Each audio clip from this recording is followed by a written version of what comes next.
কাবাব ready. দেখো আমার কাবাব পুরো রেডি হয়ে গেছে।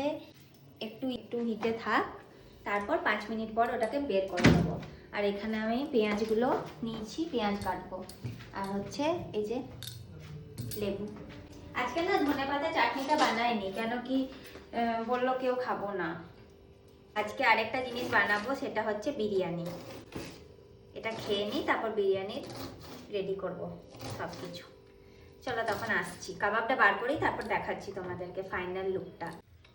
কাবাব রেডি। গরম আছে একটা স্টিক, গরমই তো খাবো। হ্যাঁ গরমই খাবে।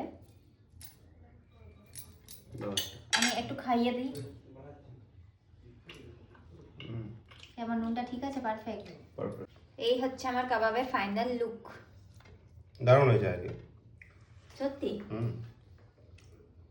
মানে শীতকালের গরমে কি অবস্থা। শীতকালে গরমে না ঠান্ডা, শীতকালে ঠান্ডায় সরি, মানে দেখো কত ধোঁয়া উঠছে, তাও হাত দেওয়া যাচ্ছে। রেডি হয়ে গেছে আমার কাবাব।